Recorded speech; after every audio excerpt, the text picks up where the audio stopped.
Okay, this is for All American Girl, Scarred, Chapter 1. First thing looking at it is block text. You have no indents in your formatting at your paragraphs, and your paragraphs are too long. You need to break up your sentences. Every time a new character speaks, needs to be a new paragraph. It makes it hard to read, just because there's just so much all squished together. So you need to break that up. Okay. The next part that's really hit us is you have them quoting song lyrics in here, and you don't italicize them, and I have done that in my novels in the past, and in the one I'm writing right now. But I've also seen it in other books where they italicize when people sing, so you know it's them not just talking the lyrics; they're actually singing them. So you might want to check with Mr. S if that's the standard format for it. But in what I've seen so far, that is. Um, do like your question raised when you're talking about them trying to leave things behind. That's really good. Gives me a little question as far as like what that was all about. Um, you have this part where it says, "Shake my head again to clear the fog. I tried to remember what I was dreaming about, and then I remembered." People don't actually acknowledge the fact that they're remembering something.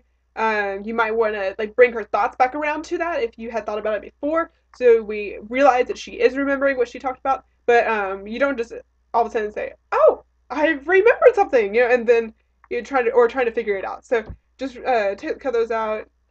You have your big brothers that you had never had, and it kind of implies that they were never born, but they're there. So you might want to say maybe who were like the big brothers I had never had. So you know that these are ones that you never had before, but they are very similar to what you wish you would have had, rather than actually them never being born. Good questions raised as far as who this Vic guy is. We want to know more about him because he's there and then he's gone. Poof. So it's kind of like, wait a minute, who the crud is Vic? So that was a really good job with that. And then you're uh, not remembering and no looking back and promising your uncle that you wouldn't remember. So more questions are raised with that. It really is pulling me in. So I want to know why. What's going on here?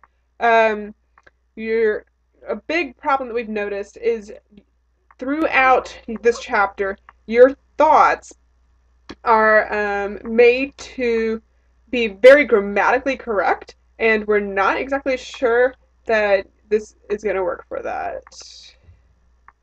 Um, you constantly make everything very proper English through your thoughts, but people don't think that way.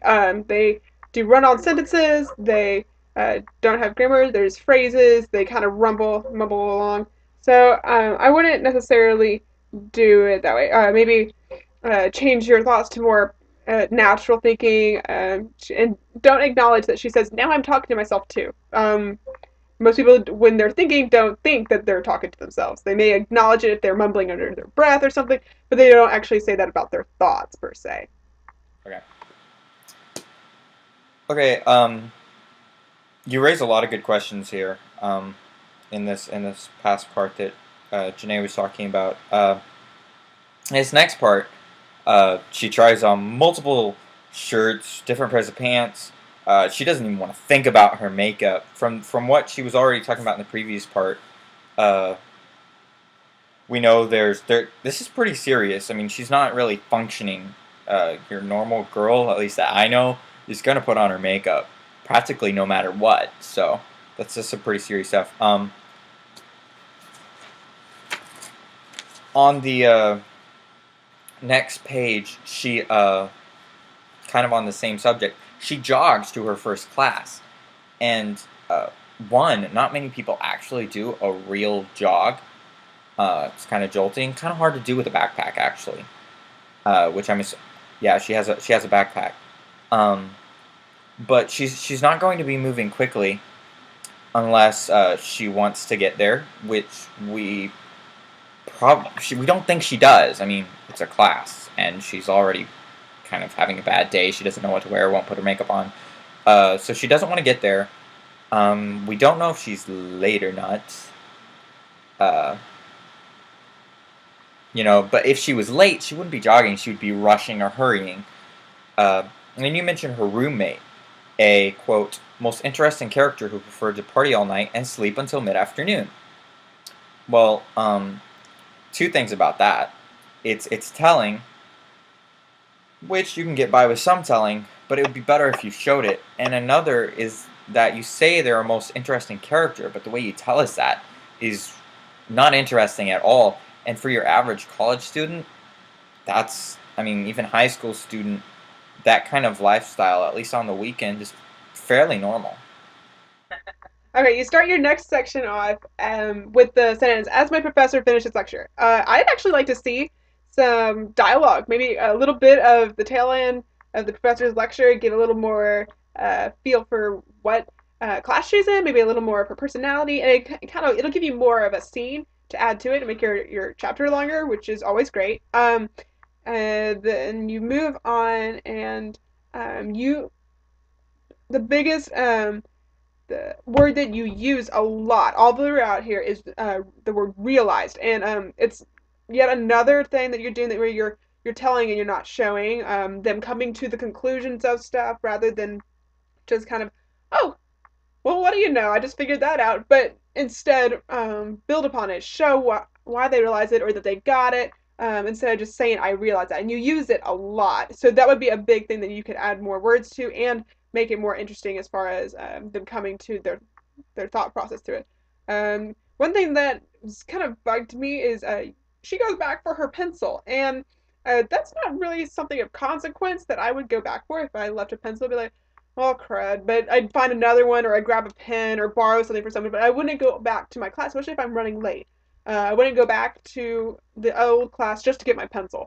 Um, and I know that later on that's important, but at this point it seems kind of pointless, and I'm not really sympathizing with her for why she goes back for her pencil. Maybe a notebook or a phone would be really good.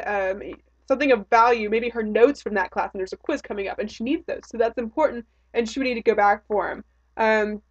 But you've kind of gotten the your sentences are running on a little bit. You have, as I turned around to go back to my desk, though. Um, we've kind of figured that you would probably do better if she's already in the hallway and she goes back to the room. It makes more sense. Okay, so she's going back to the room rather than just right around the corner to my desk. And then her foot catches on something. So I felt my foot catch on something, period. Everything slowed to slow motion as I tripped over someone else's foot.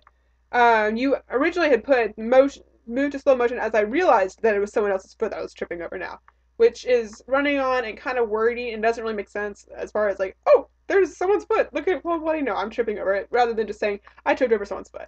Um, yeah, it makes a little more sense for it to be in the hallway than the classroom, because when you've got a wider audience, so it'd be more embarrassing. More people would be making fun of them. People are coming to and from the class rather than just in the classroom. So you've got a better audience. So I might change the classroom to the hallway and have this scene take place out in the hallway.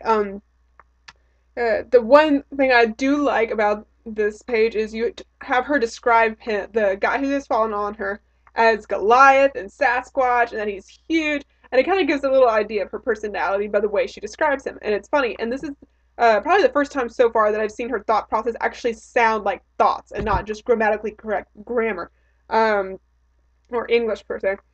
The but one sentence you might want to rephrase a little bit. I like it, but it's just awkward as far as how it feels. I sucked in a breath, not an easy feat in my current position underneath Sasquatch himself, and asked as nonchalantly as I could. Nonchalantly is a word that I have a hard time pronouncing, let alone understanding. I don't see how people can ask something nonchalantly. I really don't even know how you ask something nonchalantly. Most people don't understand this word, and it's kind of wordy in and of itself. It's long, and it's an adverb. So maybe you might want to say like I asked, casually, or well, that's an adverb too. But maybe in a casual manner, or trying not to draw attention to herself. So making it seem like she's just trying to brush it off, and making it seem cool. Could you? You say, hey, could I trouble you to vacate my chest? While I like the way this is worded, the next sentence, you're squishing all the air out of my lungs, doesn't flow correctly. It sounds like you maybe have a grandfather and then a teenager talking at the same time. So make one or the other flow better. If you're going to go with vacate my chest, take out squishing, or vice versa. Just do something so it sounds like the same person is speaking still. But I like the phrasing because she's just trying to play it off as it's just whatever. The next paragraph down, she says, I took a deep breath and started taking stock of my surroundings. Well, she's on the floor. She's laying there. The guy's gotten up. But she doesn't know where she is. Why does she need to take stock of her surroundings? She's in the hallway. We know that, if she was in the hallway. And she's laying on the floor. Why does she need to take stock of her surroundings when she knows exactly where she's at? And then you move on again. Okay, what just happened? A thought there. Well, duh, we know what just happened. A guy fell on you in the middle of the hallway, and now you're laying there. So these are kind of, you're just stating the obvious, and it's kind of pointless. Next one, I had just started going back over the past few minutes in my head when my thoughts were interrupted by raucous laughter. Once again, you're just stating the obvious. You're doing an information dump right here, and it's kind of it doesn't make any sense. Like, why you're reviewing what just happened, and we know you're laying there, so why go back to think about what you're doing? Next one, I opened my eyes. We weren't sure when you ever closed them, so that just didn't exactly like flow well with that. One thing that's at the top, or the middle, moving on, I let out an internal groan. And recently, this has come to my attention that people can't really let out an internal groan. First of all, how do you groan like internally with like okay, if it's internal, you don't make a noise. So then you're groaning, but it's no noise. So what's the point of that? And then letting out a non-existent noise? So it doesn't really make a lot of sense to say I let out an internal groan. Maybe I groaned to myself, just kind of, whatever. But nothing that actually was like an actual internal groan. I love your description of the guy that fell on her, talking about comparing him to the angel Gabriel, and how amazing, how hot, which just makes it even more aggravating. The fact that it's the hot guy at school that has fallen on you, and now that's embarrassing because obviously he's attractive, and you don't want to do that. Uh, then you put, I could tell that I had an idiotic expression on my face though, which unless there's a person in the hallway like holding a mirror and saying, "Look how idiotic you look," I don't really know how I would be able to tell if I had an idiotic expression on my face.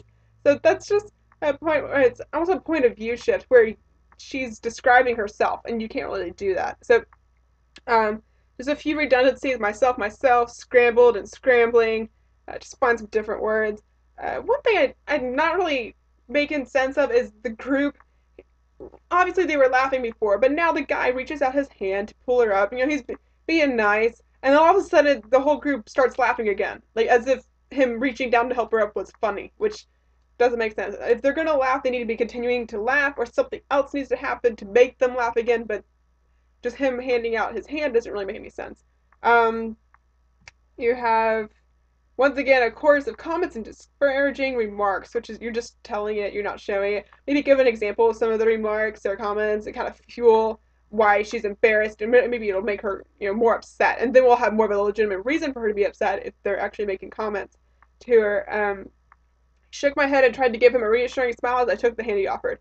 It's just a little repetitive to what just happened. So find a different way to say it where it doesn't sound like we're just repeating old material. Once again, it's the pencil. I don't see the point of the pencil. She's making a big deal about it, and it just doesn't really seem like all that fantastic. You've got jeers and jeers and jeers, and you just keep jeering and the same word over and over again. So find a different word or give an example of jeers, so you don't have to actually say that they were. But we have an idea.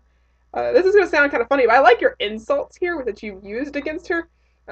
Even though they're about the pencil, which I'm not a big fan of the pencil, but I like the insults because it makes a lot more sense. The fact, well, it's tucked behind her ear. Okay, well, that's terrible. But, so you did a good job. Just if you're gonna change the pencil thing, then obviously you're gonna have to change the insults. But I kind of see it now. All right, okay, so maybe that's funny, but it's not as significant if she had left something different. The next paragraph you have, though, I turned around again and tried to slip away into the crowd before they could throw out any more comments on how stupid I had to be to go back for a pencil that was tucked behind my ear. That's just another information dump. You're reviewing basically what just all happened, and it sounds repetitive. Cut it out.